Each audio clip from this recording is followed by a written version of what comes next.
और दोस्तों, कैसे हैं आप सब लोग। मैं ये आशा करता हूँ, उम्मीद करता हूँ कोरोना के इस कठिन टाइम में आप लोग अपनी फैमिलीज़ के साथ अपने घरों पे स्वस्थ होंगे, सुखी होंगे। देखो, बहुत दिनों से बहुत से अपडेट्स आप लोगों को देना चाह रहा था, लेकिन टाइम मैनेज नहीं होने की वजह से चैनल पे वीडियो ही अपलोड नहीं कर पा रहा था। लेकिन अभी ऐसा वक्त आया है कि ये अपडेट्स आप सब लोगों तक पहुंचाना बहुत ज़रूरी है। इसलिए मैं ख़ास तौर पे ये वीडियो अपलोड कर रहा हूँ। देखो, अपडेट्स ये है कि हम लोग सब जानते हैं कि कोरोना की वजह से जो आउट ऑफ इंडिया ट्रैवलिंग है ये बहुत कठिन हो चुका है, और इसमें अब नए नए कुछ प्रॉब्लम्स क्रिएट हो रहे हैं। और जो ट्रैवलर्स है उन लोगों को जो जो चीज़ें फेस करना पड़ रही है, बहुत सारे जो ट्रैवलर्स हैं अभी हाल के दिनों में, यानी ये पिछले एक वीक के अंदर मैंने बहुत सारे ट्रैवलर्स के जो फीडबैक देखा हूँ, तो मैं चाहता हूँ आप सब लोगों के साथ में वो शेयर करूँ, ताकि आप लोग भी इंडिया से बाहर अगर कहीं पे ट्रैवलिंग करना चाह रहे हो तो आप लोग थोड़ा सा सतर्क रहे, आप लोग पहले से पूरी तैयारी कर ले, आप लोग जो है पहले से ये सारी बातों को आप ध्यान में रखें। सबसे पहली चीज़, अगर आप आउट ऑफ इंडिया कहीं पे भी ट्रैवलिंग कर रहे हो तो पहले ये कंफर्म करो, पहले से ही एयरपोर्ट के हेल्पलाइन नंबर होते हैं, वहाँ पे कॉल करके कि भाई वहाँ पे फ़्लाइट जा रही है या नहीं जा रही है, और क्या क्या चीज़ों का रिक्वायरमेंट है। इसके लिए आपको मुश्किल से 5 से 10 मिनट का टाइम लगेगा, लेकिन आपने जो लाखों रुपये के टिकट्स लिए हुए हैं, मैं नहीं चाहता कि वो टिकट्स आपके बर्बाद हो और आपको किसी भी तरह की कोई चीज़ फेस करना पड़े, या एयरपोर्ट पे जाने के बाद पता चले कि आपको ये करना चाहिए था और आपने नहीं किया।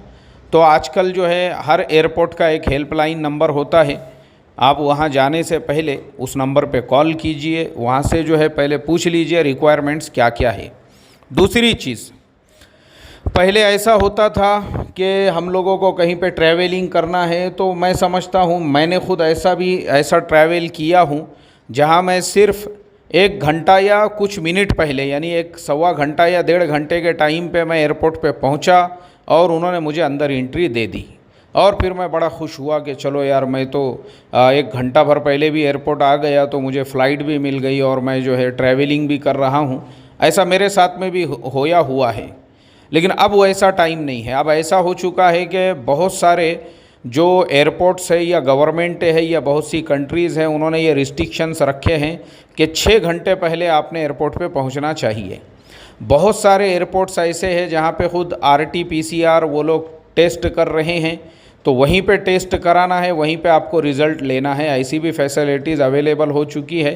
तो मेरी ये भी एक रिक्वेस्ट रहेंगी कि जब आप हेल्पलाइन नंबर पे कॉल करें तो ये भी पूछ ले एयरपोर्ट वालों से कि भाई हमने कितना टाइम पहले एयरपोर्ट पे पहुंचना चाहिए। वो पुराना ज़माना चला गया जब 1 घंटा पहले, सवा घंटा, 1.5 घंटा पहले भी गए तो आसानी के साथ में आपको जो है फ़्लाइट मिल जाया करती थी। बहुत सारी एयरलाइंस के और बहुत से एयरपोर्ट्स के जो रूल्स है अभी चेंज हो चुके हैं। बहुत से लोग तो 12-12 घंटे पहले पहुंच रहे हैं, ऐसे उनके वीडियोस मैंने देखा हूं, 8 घंटे पहले। और कहीं तो ये रिस्ट्रिक्शन है कि ये कंपलसरी है कि आप 6 घंटा पहले एयरपोर्ट के ऊपर अवेलेबल रहो। तो एक मरतबा एयरपोर्ट की हेल्पलाइन नंबर से आप ये भी मालूम कर लें। दूसरी चीज़ ये पता चली है, हमारे इंडिया के एक बहुत बड़े यूट्यूबर है और वो जो है पूरी दुनिया जो है घूमते रहते हैं, और आप लोगों ने भी शायद उनका चैनल देखे होंगे, माउंटेन ट्रेकर के नाम से उनका चैनल है, और वरुण उनका नाम है। मैं वरुण के वीडियोस पे बहुत पहले से देखते रहता हूं। तो अभी जो है, अब आप सोचो, एक ऐसा यूट्यूबर है जो 2 मरतबा US जा चुका है, जिसने यूरोप के पूरे शेनेगन कंट्रीज़ के वीडियोस बनाए हुए हैं, कई मुल्कों का वो उसने सफ़र किया हुआ है, और वो अच्छा खासा यानी हायर एजुकेटेड बंदा है, सेंट्रल गवर्नमेंट का एम्प्लॉय हुआ करता था। यही घूमने फिरने के शौक़ की वजह से उसने जो है वो रिज़ाइन कर दिया और बस अभी वीडियोस बना के यूट्यूब पे अपलोड करते रहता है। तो ऐसा एक्सपीरियंस बंदा, जो बंदा जिसके पास पासपोर्ट पे ऑलरेडी US वीज़ा है, शेनेगन वीज़ा है, मैं आपको बता दूं बड़े अफसोस के साथ कि वैसे बंदे को दिल्ली एयरपोर्ट से वापस भेज दिया गया। और क्यों भेजा गया, तो वरुण ने खुद अपने वीडियो में बताया। एयरपोर्ट पे ही उसने पूरा वीडियो वो शूट किया हुआ है, वो आप उसके चैनल पे भी देख सकते हैं। और उसने ये बताया कि कई घंटों पहले वरुण एयरपोर्ट पहुंच चुका था, उसने RT-PCR भी निकाल लिया और जितने जितने उनके सारे जो रिक्वायरमेंट्स थे वो सारे डॉक्यूमेंट्स वगैरह सब उसके पास में था। अब वो तो एक एक्सपीरियंस बंदा है, हमेशा ट्रैवलिंग करता है, ये सब चीज़ों पे तो ध्यान देने ही वाला है। लेकिन बेचारे के साथ में प्रॉब्लम ये हो गया कि उसको जाना था अल्बानिया। अल्बानिया के बारे में भी मैं आप लोगों को एक चीज़ बता दूं कि अल्बानिया यूरोप का एक देश है जो यूक्रेन और सर्बिया दोनों के पड़ोस में आता है। यानी उसको बाल्कन कंट्रीज़, जो बाल्कन का जो रीजन है यूरोप का, जो बाल्कन कंट्रीज़ है, ये सारी बाल्कन कंट्रीज़ में जैसे सर्बिया है, यूगोस्लाविया है और बोस्निया हर्जेगोविना है, कोसोवो है, क्रोशिया है और इसी तरह से जो है अल्बानिया भी है, वो भी बाल्कन्स के अंदर ही आता है। तो बाल्कन ये जो कंट्रीज़ है, इन कंट्रीज़ में सर्बिया एक ऐसी कंट्री है जहाँ पे हम इंडियन पासपोर्ट होल्डर्स को वीज़ा की ज़रूरत नहीं है, हमको वहाँ पे ऑन अराइवल वीज़ा मिल जाता है। ऐसे ही जो अल्बानिया भी है, अल्बानिया ने पिछले साल यानी 2020 में भी अप्रैल से लेकर तो 31 दिसंबर तक इंडियन पासपोर्ट होल्डर्स के लिए ये रिस्ट्रिक्शंस हटा दिए थे वीज़ा के, और उनके लिए भी ऑन अराइवल वीज़ा की फैसिलिटीज़ अल्बानिया दे रहा था। इसी तरह से इस साल भी यानी 2021 में भी अल्बानिया ने जो है अप्रैल से लेकर तो 31 दिसंबर 2021 तक इंडियन पासपोर्ट होल्डर्स के लिए ये रिस्ट्रिक्शन हटा दिया वीज़ा का। अब हम वहाँ पे आराम से यानी सिर्फ उनके एयरपोर्ट पे जाना है और बस अपने पासपोर्ट के ऊपर जो है इमिग्रेशन को हमको पास करना है, वीज़ा की ज़रूरत नहीं है। तो ये जो फैसिलिटीज़ है ये इंडियंस पासपोर्ट होल्डर्स के लिए जब उन्होंने की, तो मैं देखता हूँ बहुत सारे हमारे बंदे जो है ऑलरेडी अल्बानिया पहुँचे हुए हैं और उनके वीडियोज़ वगैरह भी मैं देखते रहता हूँ। लेकिन वरुण जो थे तो वरुण चूँकि एक्सपीरियंस बंदा है, इससे पहले वो सर्बिया भी जाके आ चुके हैं और अभी US से वो वापस आए हैं। तो कुछ महीने इंडिया में रहने के बाद अब उनका प्रोग्राम बना वापस से कि चलो मैं भी अल्बानिया चलता हूँ और ज़रा अल्बानिया को भी जो है एक्सप्लोर करते हैं। अब अल्बानिया जाने के इरादे से उन्होंने फ़्लाइट, क्योंकि अल्बानिया हमारे यहाँ से डायरेक्ट फ़्लाइट नहीं है और अभी तो कोरोना की वजह से इंटरनेशनल फ़्लाइट्स ऑलरेडी तकरीबन बैन हैं और कुछ जो फ़्लाइट्स है बस वो खुली हुई है। उसके अलावा तो जैसा पहले इंटरनेशनल फ़्लाइट्स कम्प्लीटली ओपन होती थी वैसी अभी नहीं है। तो इसलिए अब क्या करना पड़ रहा है, अक्सर हमारे जो इंडियंस बंदे हैं उनको चाहे कहीं पे भी ट्रैवलिंग करना है तो उनको वाया जाना पड़ रहा है अबू धाबी या शारजा या फिर जो है तो दुबई, इस तरह से जो UAE है। यानी UAE हमारे लिए एक जंक्शन बना हुआ है कि UAE जाओ और UAE से आप कहीं पे भी जा सकते हैं।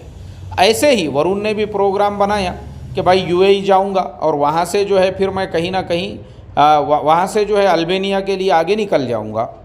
लेकिन अब प्रॉब्लम ऐसा हो गया, वरुण के साथ में प्रॉब्लम ऐसा हो गया कि वो जब दिल्ली एयरपोर्ट पे पहुँचे तो उनके पास में ऑलरेडी जो है अबू धाबी का टिकट था, बुक उन्होंने किया हुआ।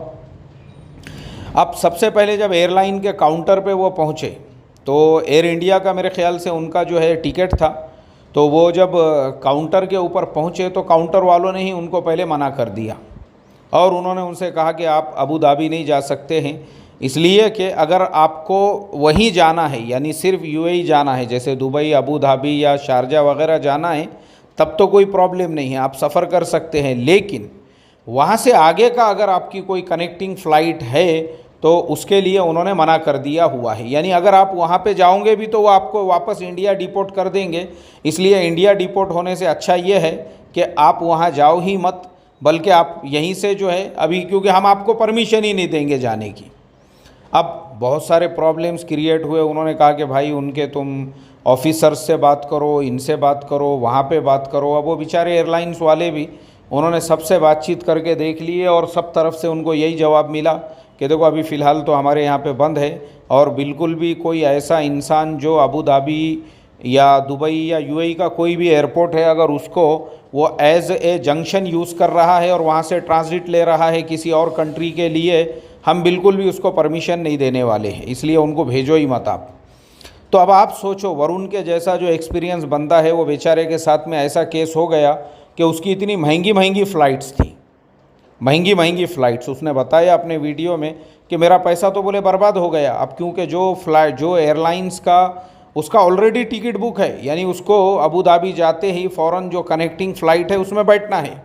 अब वो कनेक्टिंग फ़्लाइट का टाइम हो गया है और आप जो है उनके भी कुछ रूल्स रेगुलेशंस होते हैं। 24 घंटे पहले, 48 घंटे पहले कैंसिल करते हैं तो कुछ रिफ़ंड मिलने के चांसेस होते हैं। अब तो आपको खाली 4-5 घंटे बचे हुए हैं। अब उतनी देर में आपकी जो कनेक्टिंग फ़्लाइट है वो तो निकल जाएंगी आपकी। अब वो जब फ़्लाइट निकलेंगी तो वो आपको रिफ़ंड देंगे नहीं। इस तरीके से वो बेचारे का बहुत बड़ा फाइनेंशियल जो लॉस है वो बहुत ज़्यादा हो गया। और भी उसकी कहीं से और कुछ फ़्लाइट्स थी, ऐसा डिटेल्स में उन्होंने उसमें बताया हुआ है। मतलब जो भी है वो बेचारे का एक तो फाइनेंशियल लॉस हो गया, नुकसान हो गया। एक ऐसा एक्सपीरियंस बंदा जो यानी जिसकी लाइफ, जिसने ख़ास ट्रैवलिंग के लिए अपनी सेंट्रल गवर्नमेंट की जॉब छोड़ दिया। अब आप सोचो वैसे बंदे के साथ में ये केस हुआ है दिल्ली इंटरनेशनल एयरपोर्ट के ऊपर, तो अब हमारे तुम्हारे जैसे जो लोग हैं, हमारा तो सवाल ही नहीं पैदा होता।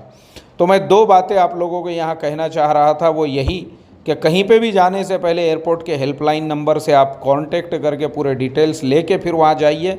और दूसरी चीज़ ये कि चाहे आप अबू धाबी को ट्रांजिट के तौर पे यूज़ कर रहे हो या यूएई के किसी भी एयरपोर्ट को, तो पहले आप ये कंफर्म कीजिए कि ये चालू है या नहीं। ये हो गया वरुण का केस। वरुण के अलावा एक और बच्चा है, नौजवान लड़का है, और वो भी ऐसे ट्रैवलिंग करते रहता, उसको भी ऐसे ही डिपोर्ट कर दिया। यानी उसको तो वहाँ से वापस भेज दिया उन्होंने अबू धाबी से। उसने तो रो कर ये वीडियो बनाया कि बोले मेरे समझ में नहीं आ रहा है कि जितने भी इंडियंस बंदे थे उनको ही उन्होंने डिपोर्ट किया, बाकी लोगों को नहीं किया। अब ऐसा हमारे साथ में क्यों किया? क्या हमारे इंडियन होने की वजह से किया या हमारे पासपोर्ट की वजह से किया? वो किस लिए किया? वो बेचारे ने रो कर वो वीडियो बनाया, वो भी मैंने देखा हूँ उसका। मुझे उसका भी बड़ा अफसोस हुआ। तो मैं यही सोचने लगा कि भाई अब ये ऐसे सारे हालात के अंदर हमने जो है पहले कंफर्म करना ज़रूरी है। हम टिकट ले रहे हैं इतने महंगे का, अबू धाबी का, दुबई का, शारजा का, और वहाँ जाके हमको अगर डिपोर्ट कर रहे हैं, वापस भेज रहे हैं, तो ये जितने हमने RT-PCR किए थे और ट्रैवलिंग के अंदर जितना हमने ख़र्चा किए थे ये तो बर्बाद हुआ ही हुआ। उसके अलावा जो है हमारे सारे एक्सपेंसेस भी बर्बाद हो गए। तो ये चीज़ एक देखने में आई। दूसरी चीज़, जब आप एयरपोर्ट पे भी जा रहे हो तो आपके पास सारे डॉक्यूमेंट्स कंप्लीट होना वो भी ज़रूरी है। एक और लड़का है हमारा, मैं उसके भी वीडियोस देखता हूँ, वो शायद कल जो है ताजिकिस्तान के लिए रवाना हुआ है। उसके भी मैं वीडियोस देख रहा था, उसमें वो बता रहा था कि मेरे से इतने सवालात किए गए खुद हमारे इमिग्रेशन से, भाई तू क्यों जाना चाहता है, किस लिए जाना चाहता है, वहाँ तेरा काम क्या है, क्यों ट्रैवलिंग करता है तू। उसने फिर उनको सब अपना वीडियो यूट्यूब चैनल वगैरह बताया। तब जाके इमिग्रेशन वालों ने फिर अपने बड़े ऑफिसर से, फिर कस्टम वालों ने, पता नहीं, यानी वो बता रहा था, बोले यार इतनी पूछताछ तो, यानी अभी तो मैं अपने देश का जो इमिग्रेशन है वो पास कर रहा हूँ, तो वहाँ जो देश में जाऊँगा पता नहीं क्या हाल होगा। इतनी पूछताछ यार देश छोड़ने से पहले हो रही है बोले मेरे से। तो बोले आप लोग भी अगर इस तरह से कहीं ट्रैवलिंग वगैरह करना चाहते हैं तो पहले पूरी तरह से हर चीज़ अपने पास में तैयार रखें, ताकि एयरपोर्ट पे ये सारे सवालात वगैरह अगर आपसे पूछे जाए तो आपकी पूरी तैयारी होना चाहिए। एक ये तजुर्बा हुआ।